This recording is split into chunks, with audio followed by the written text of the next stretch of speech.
Hello and welcome back to my YouTube channel. I hope you are doing good. Thank you for joining us. We happen to be at the Kibo Lounge at Machame Health Club in Naguru. If you hear some splashing in the distance, that's because there's a pool here. It's a family-friendly area and it's just a beautiful lounge. Now today I have Hazel Muriro joining me. She is a psychologist with Mindful Uganda and the founder of Wine Library UG as well. Yes. Thank you. Welcome to Crystal One-on-One. Thank you for having me. How are you doing? I'm well, thank you. How are you? I'm good. Yes. For the love of wine. When, how, what happened to make you start? Imagine, see my focus. I'm going straight to wine. I think as a mental health professional and just as, someone who loves the nicer things in life, I found myself not really enjoying the party vibe or, the taking of shots and, the nightlife, the kusimbula. Loud. Yeah, kusimbula isn't really for me. So like, how do you still have fun, And then I found myself just getting into wine. Okay. Most of us start with 4 cousins and related beverages. Yes, the other one that starts with an N. But anyway. Yeah, so then I'm like, this can't be it. Like, this is not, it's not hitting. Like, why do I get a headache? Why is it taste bad sometimes and taste good sometimes? And so I would go to supermarkets and just read random words. Like, this bottle has Chardonnay on it. I'm like, what is Chardonnay now?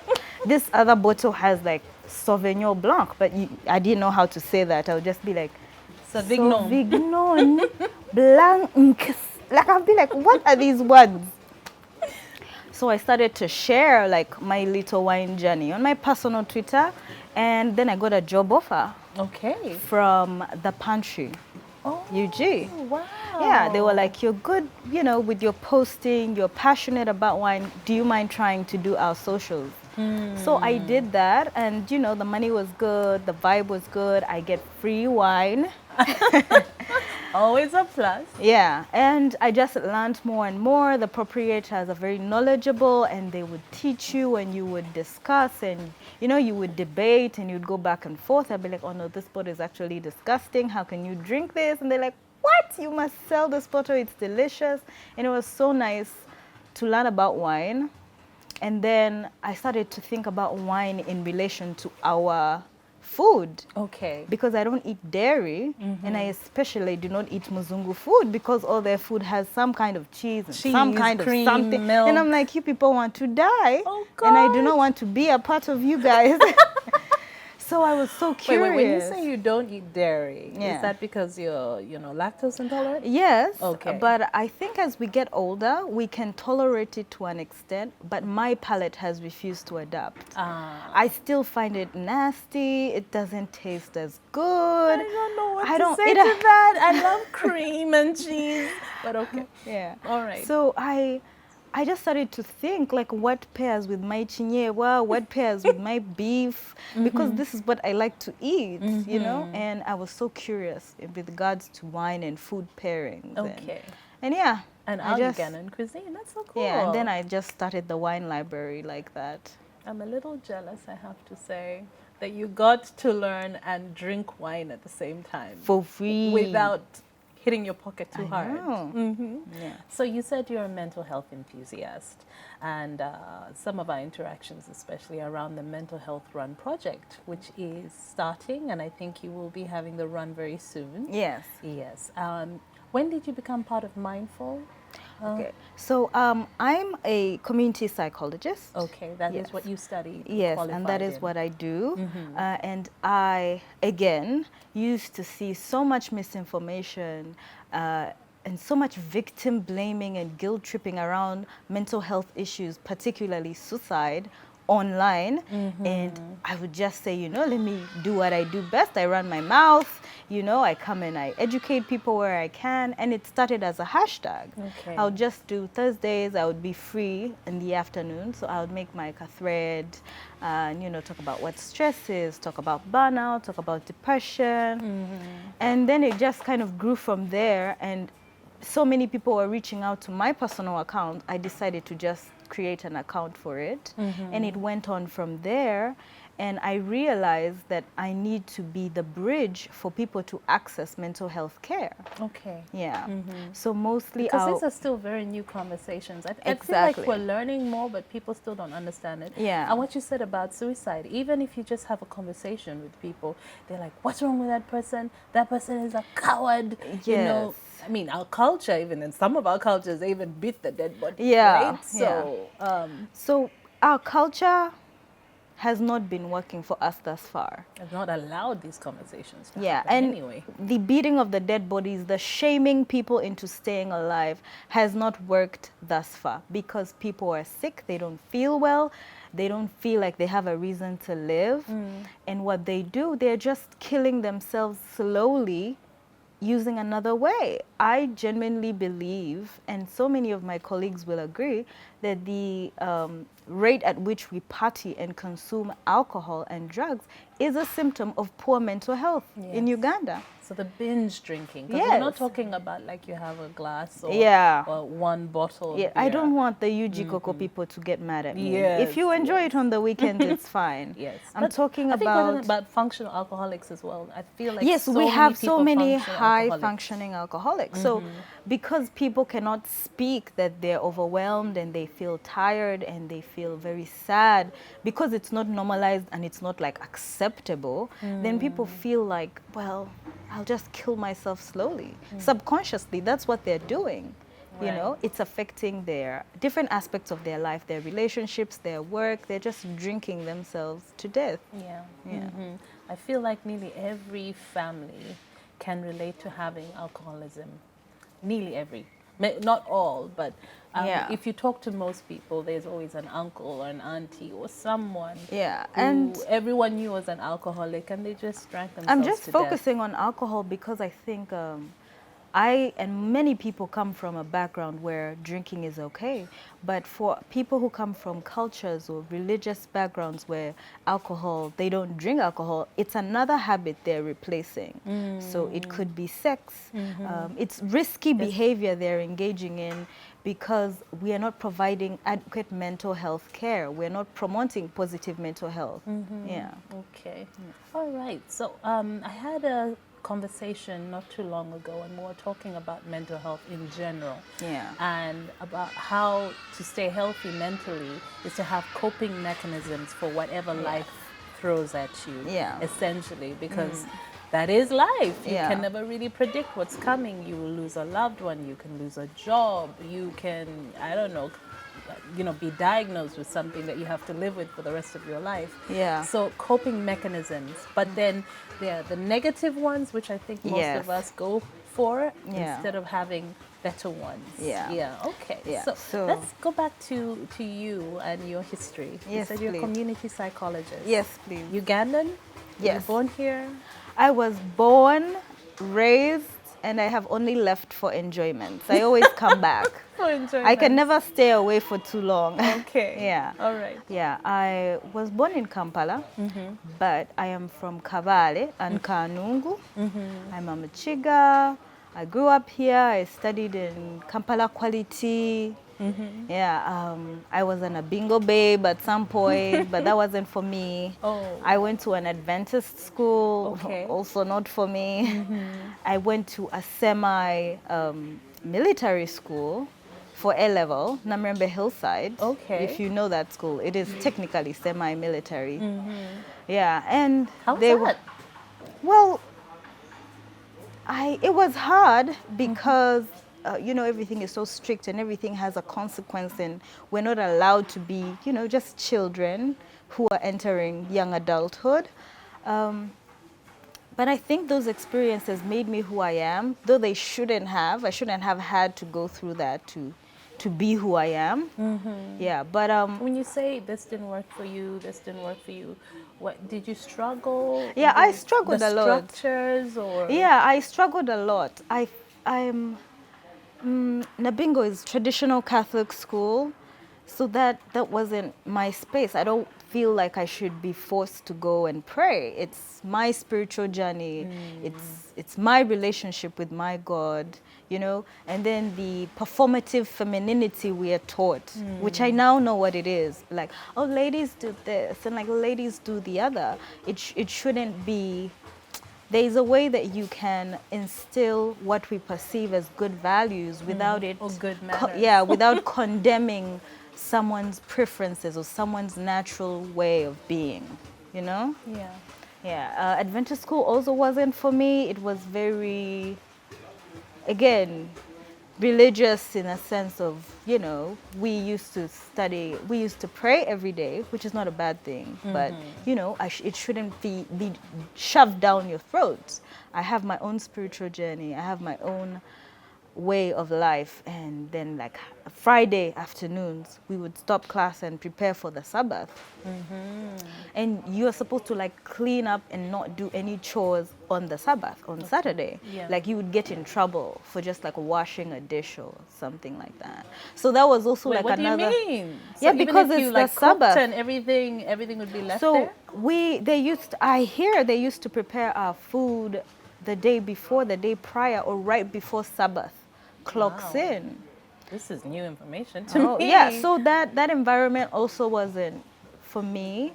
You know, I did appreciate it more because there was freedom in a sense of, that's the first time that morning prep was somewhat optional. Okay. Yeah, so they understand not everyone is a morning person. Sundays and Saturdays, because of how free we were, you could read. So it taught me to understand myself. I'm someone who listens to my body. If I can't get up, I can't. I allow myself to rest. If something in my subconscious, something there says, no, push, you can try. I'm that type of person. So that school allowed me to nurture those things about myself, that I can read in the evenings, I'm good at discussion. You know, it allowed me, most of us in O-level do the 10 subjects. I did 9. Okay. Because nothing else made sense. I only added literature. Yeah, and they were like, okay. You know, they just sat me down and made me understand the consequences, that the reason why they push people to do 10 is so that they pick the best 8 subjects, so you can get into a good A-level program. So it allowed me that freedom in that sense. Okay. Yeah, and but it wasn't more exploration of yourself. Yeah. And understanding. Not this is how we do things and that's what you have to do. Yeah, which is one thing I like about their education style of doing things. And the A-level also wasn't for me. I don't like being chased around with a big stick. I don't like, you know, the pass mark is 60%, and if you get 60, we used to have something called launching. So like all of you who are below the pass mark, you just line up for your whips. Can you imagine? A-level? Why would you do that to us and embarrass us in front of all the O-level kiddies? And I looked like the O-level kiddies, so it was extra funny. Why? Yeah. And then I just didn't like that system. Like they should allow us to be kids. Like, of course, we need structure and we need that, but we're still kids and we're entering young adulthood. I feel like that ill prepares us now for university, where you have some autonomy, and now you're just pretty much you decide. Yeah, you're going to the extreme because no. They used to cut our hair. If it grew long, they would like corner us at assembly and like be whipping us at the end of the assembly, like caning us towards the barber to like put crossroads in our heads. Why would you do that? I'm sorry. No, you have to laugh because it's ridiculous. You don't know how to react. Laughter is just... So everything was violence, essentially. Yes, it was so... I think people don't think about that. They would... Corporal punishment is illegal in this country. Reprimand us for having short skirts. They were not short. As in what? At the knee? Or? No, they were here. So what do you mean? You're not supposed to show your ankles? Yes. Oh. They would reprimand us for the silliest things. And I noticed they would especially reprimand, you know, the more thicker girls because, you know, Ugandan women are, you know, beautiful and the bum will lift the skirt. And it's not her fault, but they'll force her to buy a new uniform. Like, I didn't like that way that they treat us like we don't have control over our lives. High school was not for me. It was just a painful process. I was like, why me? And I think that's why I'm passionate about adolescent mental health. Yeah, because, they're children and you want to prepare them for, being adults, but they're still children, they're still Yes. your baby. There's a healthy balance of them being your baby and, growing up. I mean, there's some people though who will stand by the fact that because their parents were tough and because their parents whipped them, that's why they are who they are. I mean, I'm sure you hear that a lot. I can agree that some kids require tough love, what we call tough love, and they grow up to appreciate that. But I don't agree that it must be physical. I don't agree that it must reduce the child so much that they feel they're worthless. They have so many feelings of worthlessness, of self-loathing. I don't believe that it should get to that point. You can reprimand a child. My parents would, I'm the only sibling who has never been beaten, Chiboko. Okay. Because if they expressed how disappointed they were, I understood. I was like, oh my God. I actually hurt my mom's feelings. I actually disappointed my dad. Yeah, so it should never get to a point where your child feels less than, feels worthless. Yeah. Okay, all right. How were your parents with this? Not working in the school, were you able to talk to them about it? Well, I would tell them, but African parents, they would feel like, now this one. So they just saw, I think now they know that it didn't work because Nabingo didn't work for me. I was over it. And then they switched me and also there I was over it. Like they just tried their best with what they could because they couldn't switch me every year. They were not going to give me a trial period of first try here for one term and we try here for another term. So they just did what they could with what they had. They did their best, honestly. And we also don't equip our children with the right language on how to tell you. A kid will just say, that school is bad. Yeah. They give us bad food, but the food is not the priority. The child doesn't know. Sometimes even if children do say, I'm very unhappy, this happened, that happened, people don't listen. Adults don't listen. Yes. Yeah. Okay. We dismiss them so quickly. All right. So community psychology. Yeah. Is that what you wanted to do when you were younger? You wanted to be a psychologist? So I knew I wanted science because I was always fascinated about weird stuff. Okay. Like when we would watch a movie at home and no one wants to look at the dead body, me, I'm like, yes. I'm like, ew, but yes. And then eventually when you grow, there's a doctor for the heart, there's a doctor for this. And then I would watch, American movies especially. And there was a doctor who people would go, sit with, talk to, and feel better. And it was such a big theme in their film. And when we watch their movies, rarely do we see people with mental illness running around on the streets. True. Yeah. So in my mind, I was like, for us Ugandans, why are our sick people running around? Maybe I should grow up and help those people.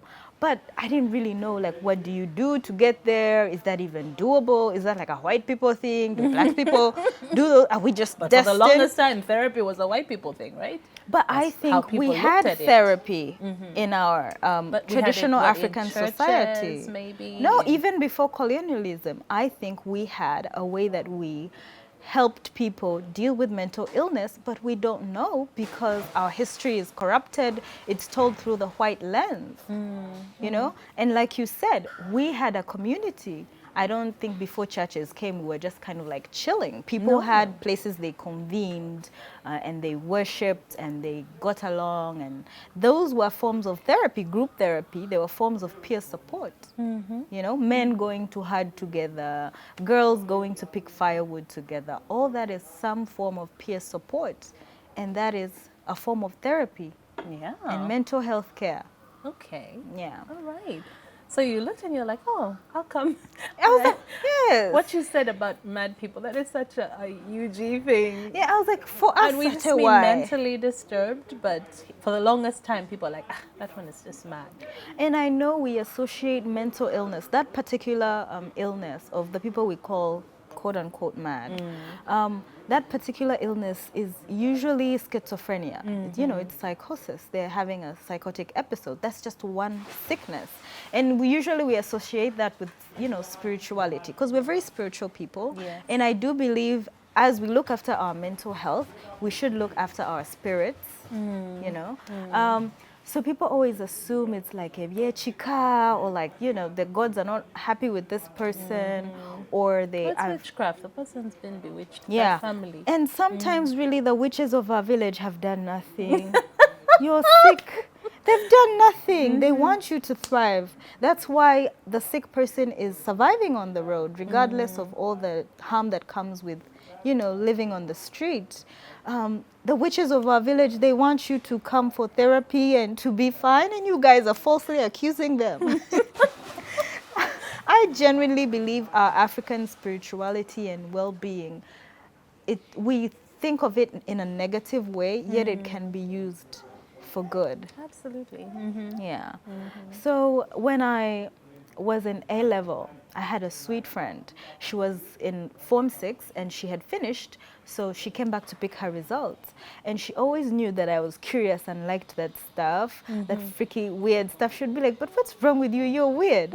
So when she came to pick her results, she brought me shopping, like cookies and stuff. And then she told me, oh my God, Makere has a bachelor's called community psychology. When Okay. you're filling out your job forms, you know those job and to job forms, Yes. put it there. And then I'm like, are you sure? So they study psychology, it's there? And she's like, yes, it's there. And I see them and their faculty is next to School of Law. And I filled in so seriously. I filled in my forms. I'm going to do community psychology. I didn't even know what exactly it was, but I knew I had to go and find out. So I didn't get government. Okay. But when we did apply for private, I applied in that line. Okay. You know, my first choice, however, was journalism because I'm very intrigued about how film and art are good and being creative and creative things are good for the mental health. Yes. And I think I had watched something on YouTube that talked about media psychology. So in my mind, I thought when you do journalism here in Mascom at MOOC, then there's like an element of psycho in my fake movie watching mind. That's what I thought, but that's not what happened. You do 1 degree and focus in that line. So I put it there as a first choice also as a backup because my parents were skeptical, like, where are you going to work, dear? You know? But all the other slots, bachelor's in community psychology day, that's one course. Okay. Bachelor's in community psychology evening. Bachelor's in industrial and organizational psychology day. Bachelor's in industrial and organizational psychology evening. So as long as there's psychology somewhere, you're I like, that put- one. And then when they called me and they gave me a bachelor's in community psychology day, I was like, yeah, Okay. I serve a living God. And my ancestors, they know. Yeah. So I went to School of Psychology.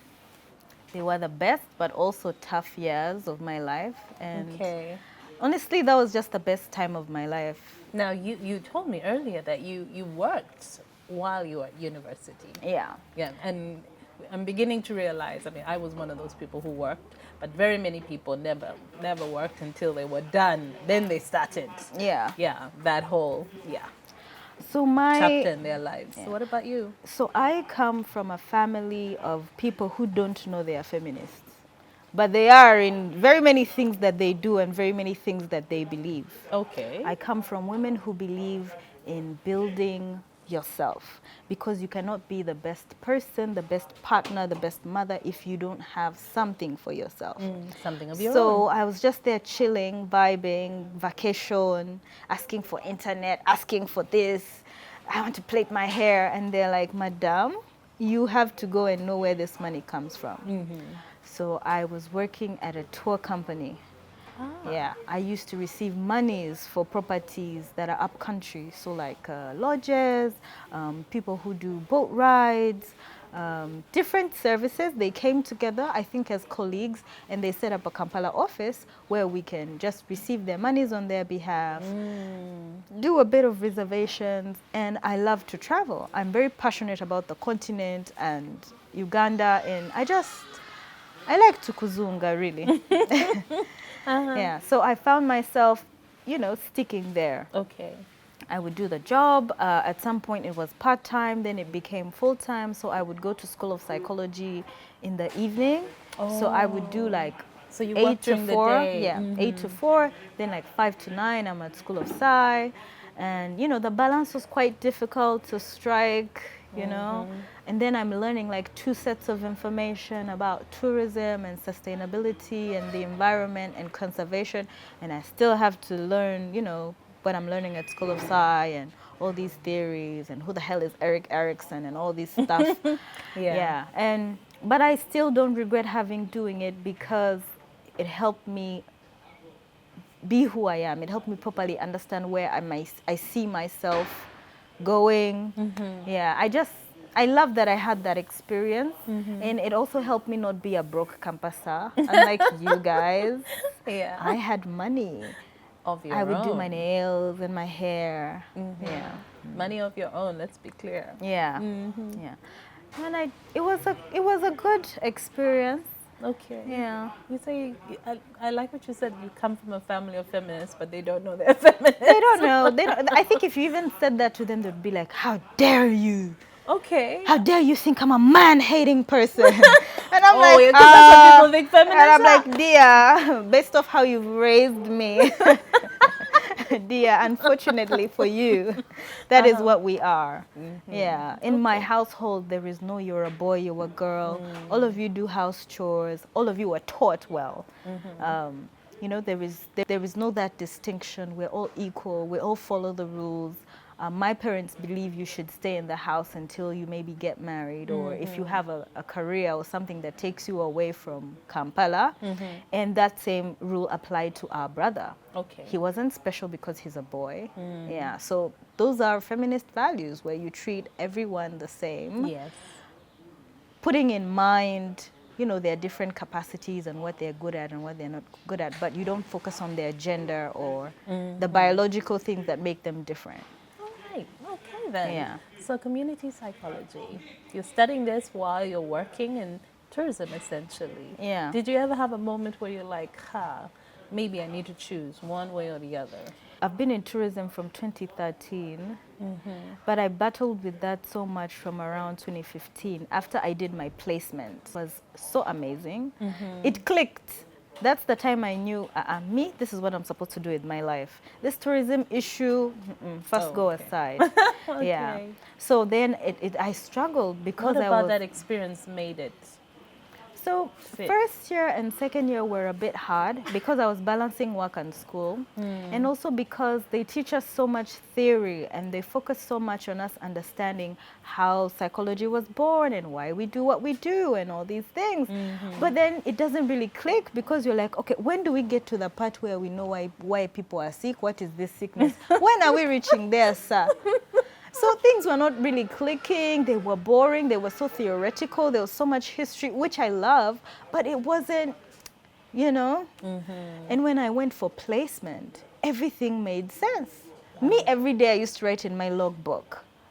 I would come from the field, like let's say we've gone to a field that is struggling with typhoid, or a community where, we are doing HIV and condom sensitization and you're speaking to sex workers. Me, the moment I reach the office, I'm in my logbook, things clicked. I would now understand, oh, Dr. Nyende was talking about this, or Dr. Kasuja meant this. So I really actually hoped that we had placement in first year, not second year, because then I wouldn't have had those 2 years of not getting, like I'm interested, but I'm not understanding what you people are talking how to apply about. that information. Yes. Right.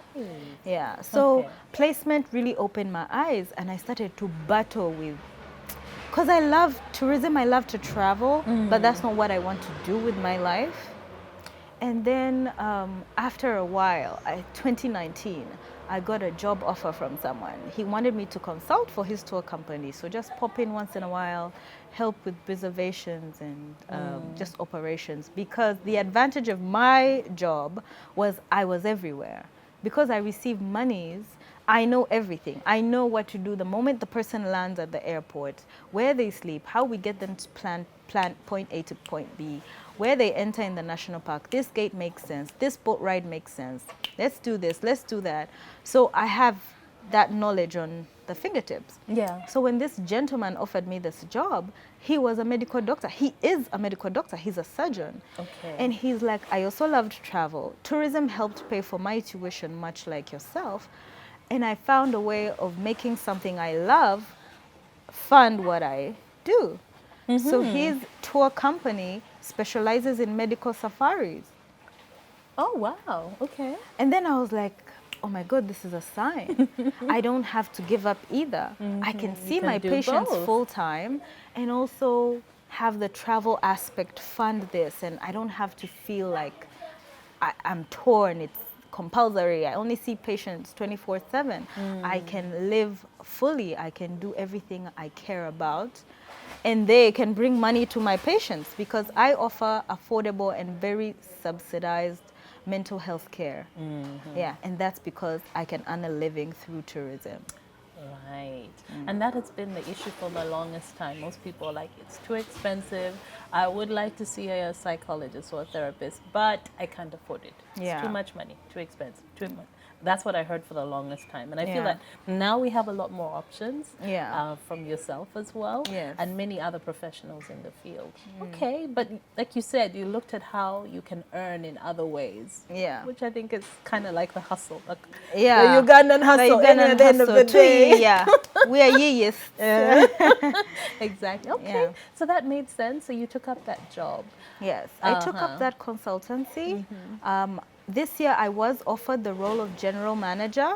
Yeah, but I don't feel I'm moving on from that. But it was such a beautiful journey to see and to learn that I can generate monies and be able to see my patients and focus on them primarily.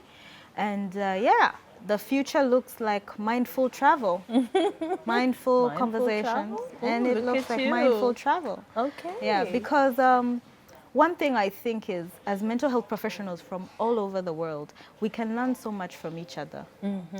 There are tools or there are strategies that are applied some corner in Southeast Asia somewhere that could probably be used here, but we don't know. Yes. So the traveling can make that happen.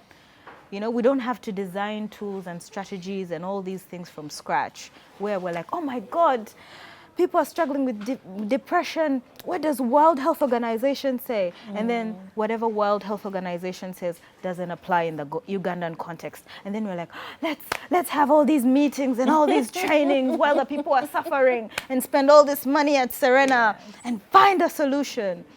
But through travel, through meetings, incentives, all these traveling that come with travel, we can just find that. Okay. We just adapt. We just adapt what they're using here, what we're using there, and provide universal mental health care that is socially and culturally sensible. Yeah. That applies Yes. to the community, to the Yes. society that you're Exactly. in. I like that you're talking about that because one of the conversations I had about a year ago, we were talking about how some of the methods and the techniques still being used are really old-fashioned Yes. here in Uganda, really old-fashioned. And yet colonial. there you go. And yet now there's so many other ways through art, through music, through dance. Exactly.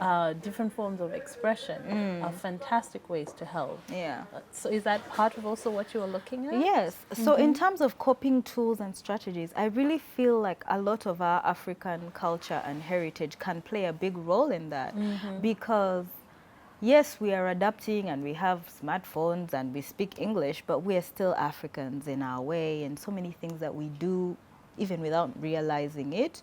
So I would love to have those, you know, adaptive tools, those healthy tools that apply to our context, that make sense.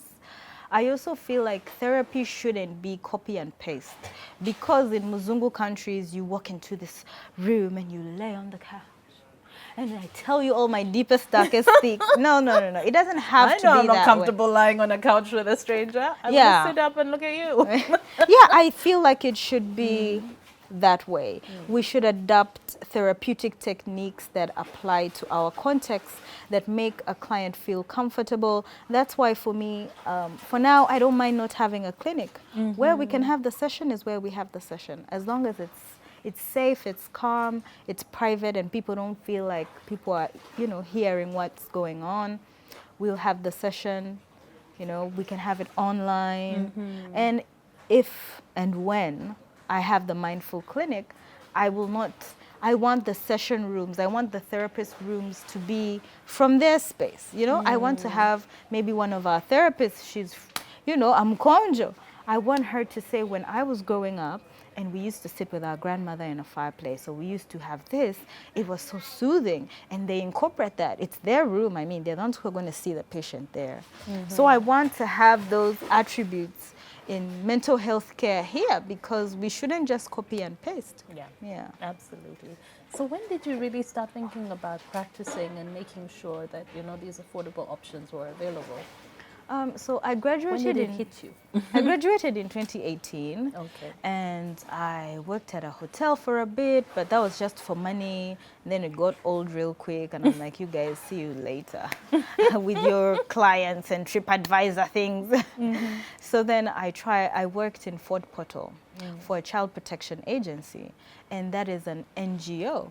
And I quickly realized the NGO model, at least the way it is in Uganda, has no place in mental health care. Because therapy is treatment. Talk therapy, psychotherapy is treatment. Many people just assume that, when you have a mental health condition, you're supposed to take medicine and all will be well. But medicine helps with symptoms. But psychotherapy deals with the underlying issue, And therapy sometimes look like group therapy and individual therapy, and sometimes it looks like a combination of both. So I quickly realized this NGO model of once a week we go to this community and we talk to them, and then we don't see them again because the money is not enough, and we have to go here and we have to go there, and we have to go for these SAG meetings and explain to these donors what we used for their money, which isn't even enough. It does not work for mental health care. Okay. So we have to develop and adapt and design something else. We need to have clinics that are also not copy and paste the other side, someone needs to be able to walk in and to receive psychosocial support. So from the moment they walk in, someone who has a chronic illness needs to be able to know that, where I go for my medicine, for my chronic illness, I also receive mental health care there. Okay. Yeah. It doesn't clash, I have a sister with rheumatic heart disease, and she swallows a tablet every day to help her blood be thin enough to go through the artificial valve. Okay. So how do we make sure someone like her maintains good mental health without affecting the fact that she has to take this every day? So mental health care cannot look like how NGOs do it. Because what NGOs do, they're equipping communities with skills to live better lives. So that's more under psychosocial support and dealing with a direct problem. So maybe they don't have clean water, so they teach people this is a borehole, this is how it works, stuff like that. But that's not the same with mental health. Yeah. Okay. So definitely there was a space for a lot more to be done. Yeah. Okay. So I got on a bus, actually a taxi at 3 a.m. By 8 a.m. I was in Kampala. Why? I came back. You had to leave? I had to leave. I came back. My father just saw me. He just opened the curtain. I was like, this guy. What did you say? You're like, I'm done with I'm that. like, I've come back. I'm here to build on mindful conversations. So, sir, you're going to feed me a little longer. Okay. Yeah. All right. Had you had a conversation with anyone? Had you thought about partnering with anyone at that point? How did it start, really? So my vision for mental health care in Uganda, everyone I talked to felt like the NGO model works. Can't you see people are helped? Don't you see donor money is coming? And I feel I'm a bit more radical. My vision of what I want to see, I didn't feel anyone shared that, so I've just been doing my own thing, because the same way we engage religious leaders in, I think, in the sexual and reproductive health space, they engage them a lot and stuff like that. And that's why family planning took on, because they had to be engaged to encourage their followers and their flock to, you know, that this is actually a good thing. It's good to plan the number of children you have, stuff like that. I believe for mental health care, we will have to engage all religious leaders, including traditional religious leaders, because people will go to the church proudly and loudly in their nice Sunday dresses, but when no one is looking, they will go to Jaja whoever. So we need to engage them. We need to, and they're doing something right, because sometimes someone will tell you, oh, I was sick, and then they took me to this witch doctor and he would give me some herbs and I would feel fine. So our herbal medicine is not well researched. Thank you. Which means that some of our medicine can help symptoms subside. But the basis of all modern medicine was herbal medicine, right? Yeah, so we need to engage those people. I want to work with those people. There's something they're doing. They've held us together thus far. Okay.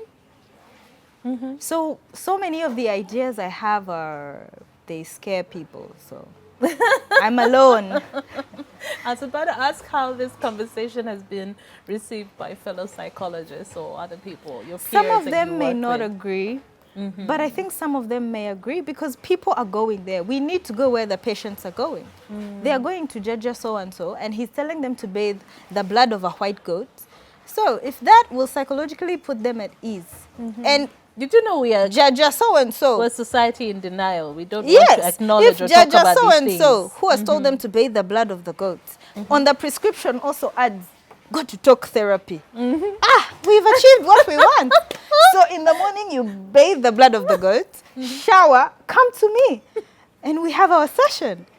And you are well, and we're all happy. What works? Yes. At the end of the day.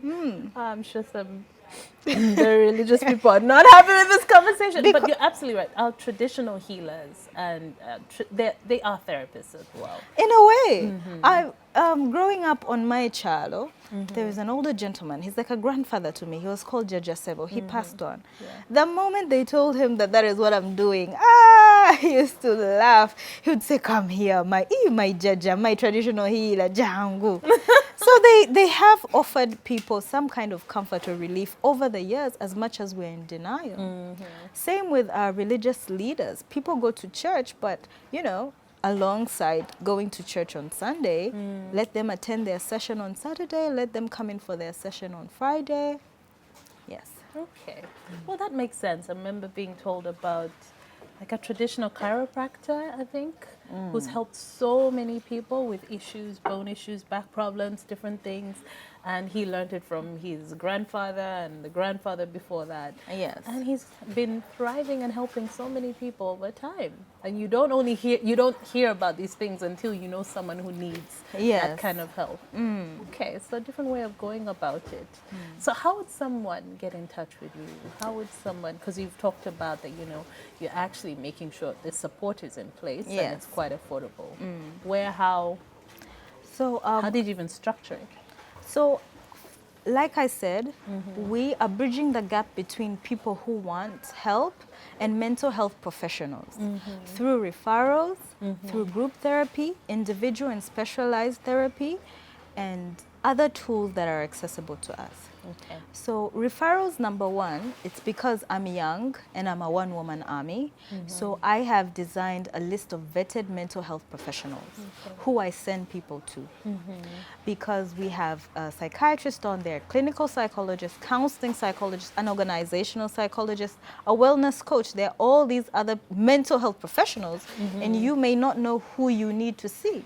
So in order for us to not waste monies and time on you seeing a clinical psychologist when you'll actually do better with a counseling psychologist, I provide a free session for us to talk through that, to discuss where do you live, what is easier for you, can you do a session across town, you stay in Zambia, can you go to Ntinda, what is the budget like, what is your price range, You can't afford 100K? Okay. If we get you started with 1-2 sessions, can you keep up with the payment? So that is what we mostly offer. Okay. And now we have moved into group sessions.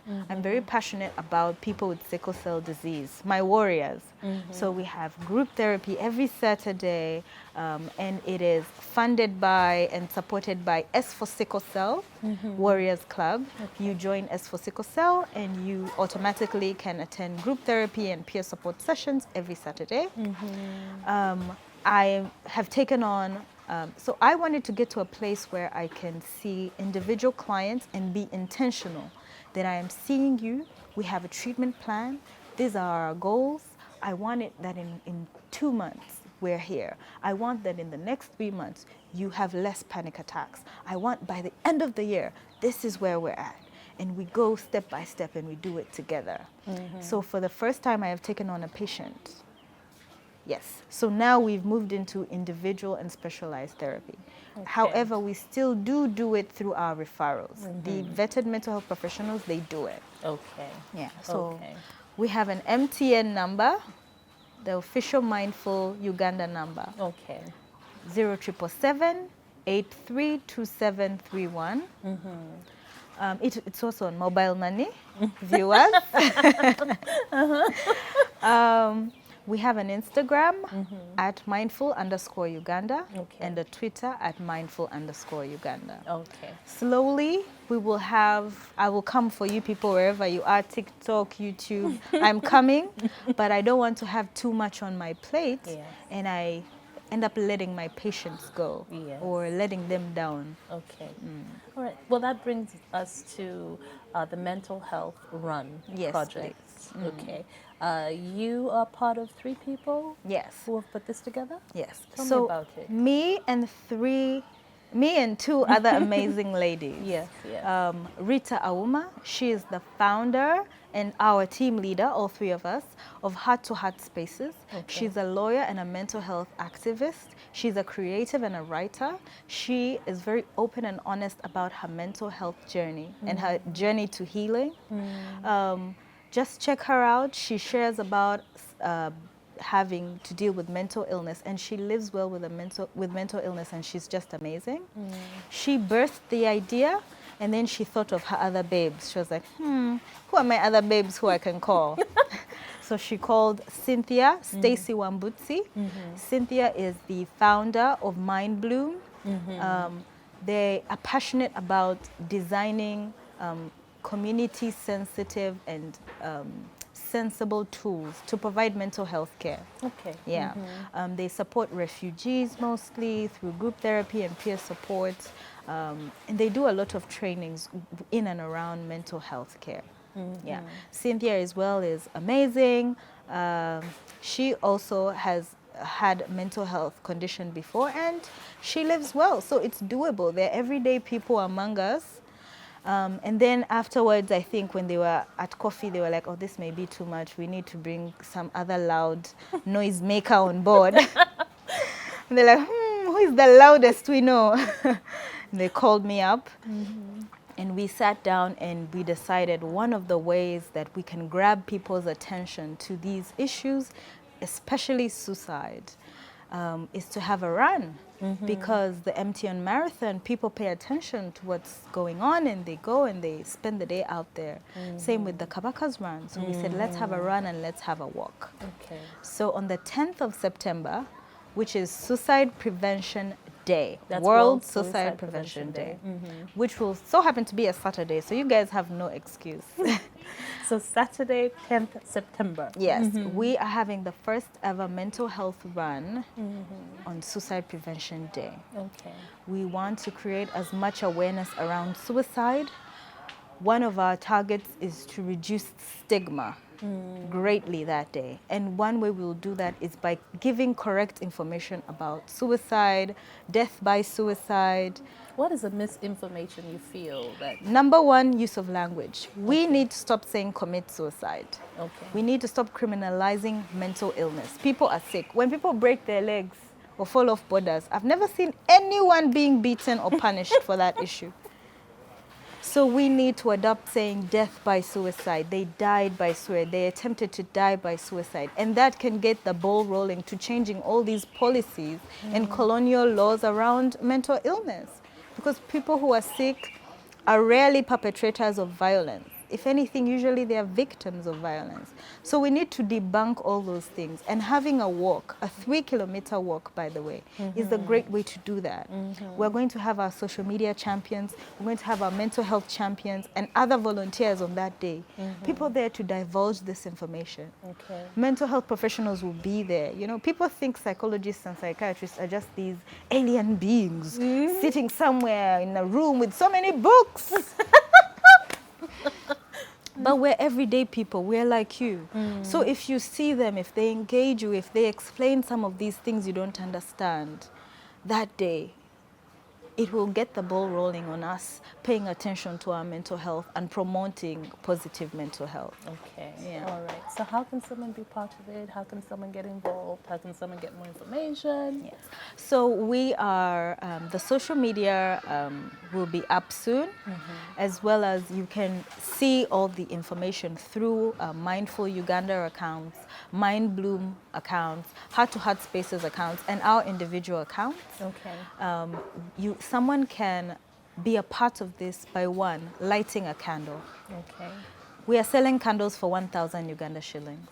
And we urge you at 8 p.m. on that day to be near a window, please. Don't go in the middle of your library or your bedroom or your kitchen and say, I'm supporting people with mental health and set the apartment on fire. Kindly be next to a window and light a candle in support of people who have died by suicide, to remember them, people who've survived dying by suicide, and people who struggle with mental illness.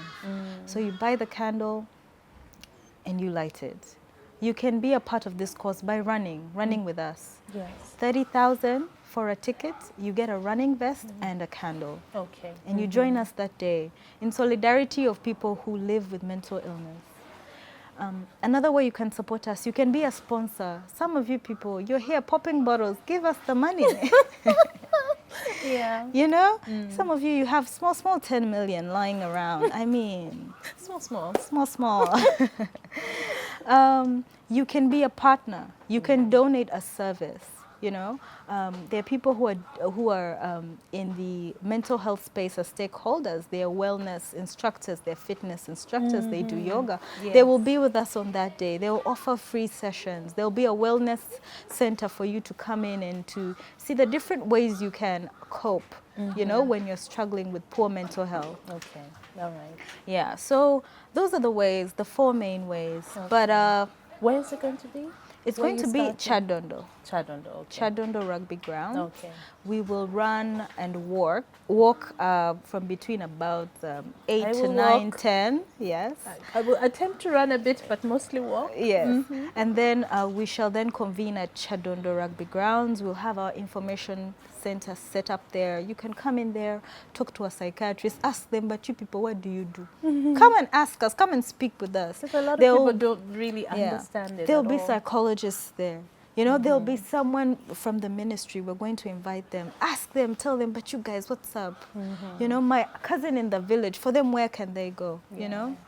So there's so much that's going to be there. Please come, be a part of this. And whatever extra monies we get from this will be used by the implementing partners. So myself, Heart to Heart Spaces, and Mind Bloom. We shall use it to do the work we've already been doing, Okay. because To we support have what you're doing. we have a backlog of people who need mental health care, but they can either not afford it, or they've taken a step back because it's too tedious. You have 2 free sessions, then you're on pressure. Where do I get more money? So I personally have about like a wait list of 9 people. Yeah. Okay. Cynthia also has, it's basically to improve the work that we do, and that also puts money back in the community, because if I can guarantee my colleagues this amount and say, I'm paying you this money, and as people reach out for help, we'll be using my money. Yeah. So then they're like, okay, yeah. Okay. Because sometimes they have the free time and then they take on all these opportunities abroad, they're like, oh, let me go maybe do a course or do this because there's no work here. Yes. You know, yes. and we don't have enough mental health professionals. They shouldn't go away. Yeah. Let them stay. Okay. Yeah. All right. So as we wrap up, there's one thing that I guess it's an issue when it comes to health generally in Uganda. I think in most countries, but especially here, you only go see a doctor when you're sick. You only go to the hospital when maybe a bone is broken, right? Yeah. And in many ways, people are like, but what is mental health? Because you talked about promoting positive mental health. Yes, please. And then some people are like, it's only when someone has run mad. Again, Okay. those words Yeah. that are used, very derogatory terms. Yes. Run mad. And that's when you seek help. What are some of the things, signs? Because you say we all struggle. Yeah. Every person has different struggles in life. Yeah. What are some of the things that, you start to think, okay, I need some help now. I need Yes. some guidance. Maybe I should talk to someone. Okay. So I like to relate mental health with physical health. Ugandans have learned how to look after their bodies. First of all, it's, starting to. well, We're better. in the sense of aesthetics, we're starting to. Okay. But in a sense of making sure our body is healthy and well nurtured, we know how to do that. So we're We know what exercising, to we're eat. eating We know well. what to eat that's good for us. You know, we know what to drink. We've always had that as a part of us, knowing that it's good for the body. So so mental health as well. I want us to get to a place where we can identify that we have poor mental health. Okay. Many people in psychology no longer believe that it is useful for us to categorize people as those with mental illness and those without. We are now all on a spectrum. Yes. Poor mental health here and good mental health here. So when you see yourself drifting towards poor mental health, please seek help. Okay. Reach out to someone. And sometimes that help looks like a support system. So maybe you come from a big tight-knit family and you can move back home for some months and you'll cope and it will get better. But sometimes that looks like you seeing a psychologist, a psychiatrist who will help you move back in a place where you have good mental health. You know? And other times, working on poor mental health and improving your mental health will also look like you being on medication. Okay. And people fear medicine. They Yes. feel like, now I'm doomed, I'm finished. Yeah. If I have to swallow medicine, I'm done. And that is why things like the Mental Health Run Project are important, because we are preventing mental illness so that people don't get to that point. However, having medicine is also not bad, because mental health is the mind, and the mind is the brain. It's an organ in the body. Yes. And sometimes it fails us. Yeah. We don't think about mental health like that. We know that omtima gulwala, our heart, you can get a heart condition, Yeah. but we don't think that way. So sometimes the girl up here, she needs a little bit of help. Yeah. So I don't want us to think of medicine so negatively. I want us to think towards more preventative measures and preventative medicine. Okay. Yeah. Okay. Well, this is definitely a conversation that we need to explore even more. Yes. So 10th of September. Yes, at Chadondo. please. Yes. Okay. So look forward to being there, and thank you so much for joining me. You're very welcome. Thank you for having me. My pleasure.